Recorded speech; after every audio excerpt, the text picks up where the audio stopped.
This is Scott the Fix-It Guy. Today we're dealing with a Kenmore Whirlpool gas dryer that is not heating up very well, not doing a good job drying the clothes. We're going to unplug it and also turn off the breaker so there's no power going to the unit. Pull out the filter.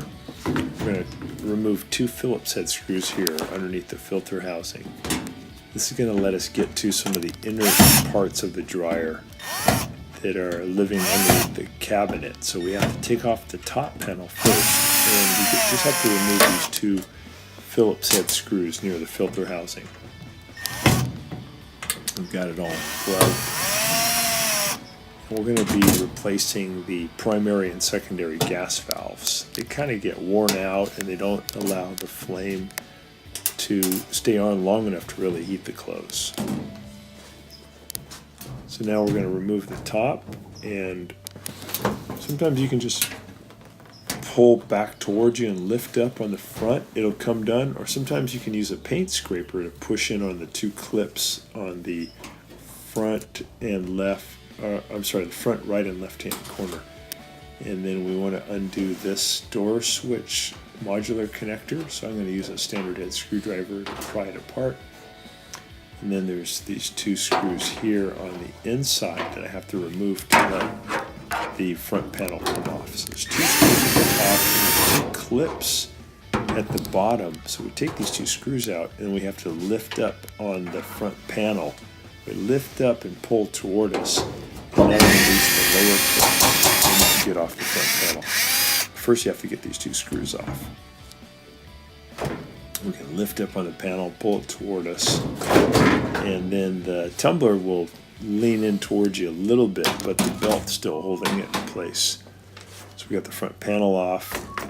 At this point, you could replace the primary and secondary gas valves without removing the belt and the tumbler, but we're going to do that so you get a better look. I'm going to push in on the idler wheel, and that'll help me get the belt off of the motor pulley. And now I have the belt disconnected. Now I can lift the tumbler out of the way by just lifting up on the belt. And then I can pull that tumbler and get it out of the way so I have better access to cleaning the motor. So here's the motor. It's got a lot of lint that's built up on it, and it won't cool down very well, so it'll probably overheat. So I'm just using a painter's brush. It's be good to wear a dust mask while you do this, and just brush all the lint away from the motor. You can also use a really good vacuum with a narrow head on it, so it can suck up all the lint, but also in the small crevices. And we have this little fan behind the motor. It's good to just keep cleaning that until all the lint's gone. And this is over on the burner mechanism. This is where the lint might catch on fire, so you definitely want to get all this lint out of here.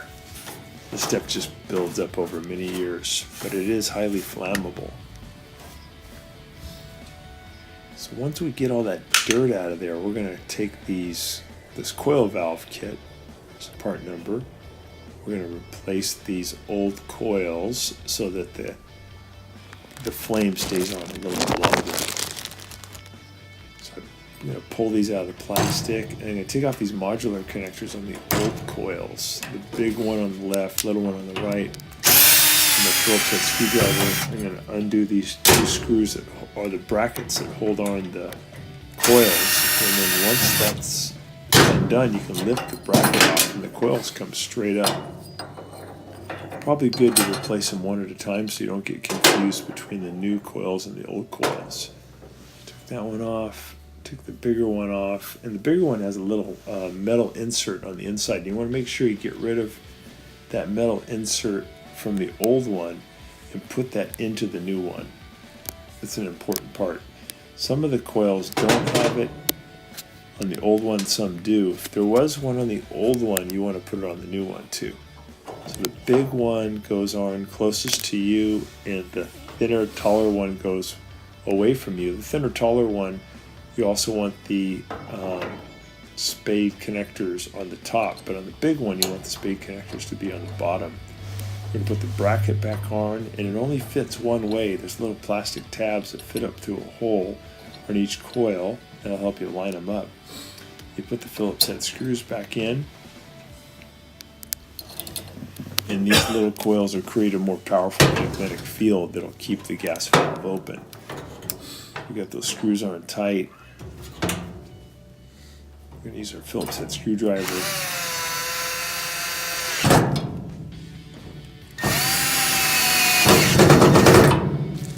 And then we're going to put these modular connectors back on. Make sure you get them on there really tight. Nice snug fit. One has 3 prongs, one has 2. You want to make sure you match them up correctly. And now the gas valves are done.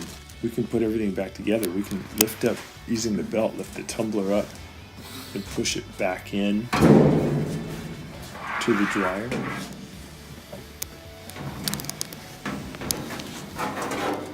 I'm going to lift it up against the back of the dryer, and also so it sits down on the 2 wheels near the back of the dryer. And I'm going to support it with my little fastener case so I can help me put on the belt. I'm going to put the either wheel back into position. I'll put the belt underneath the either wheel, pull the either wheel way back to the right, and then push the belt up over the motor pulley. And now I can do a couple spins to make sure that the belt's staying on. Kind of see how the arrangement is.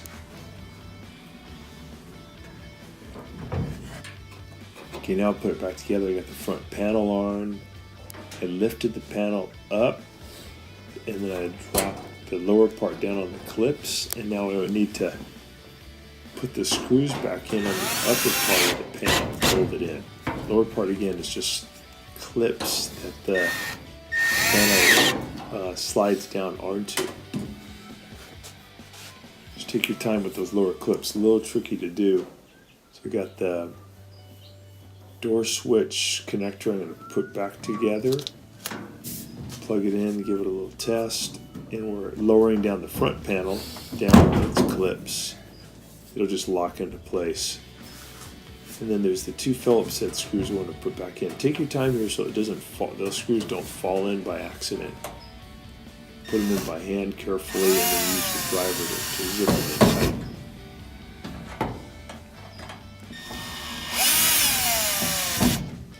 And now we'll put the filter back in, make sure the filter's clean. And we set it for dry. We popped off this little inspection plastic piece. Got it set for normal dry. Got the door closed, not plugged in, gas on, and we start it. We're going to look in here. We should see the igniter start to glow brighter and brighter. Finally it gets so bright, so hot that the gas valves open up and the gas catches on fire. We should see a big flame. With a cold dryer that's just starting for the first time, this flame should burn for approximately 3 minutes. If it doesn't burn long enough, it either means that your coils are worn out, but we just replaced them.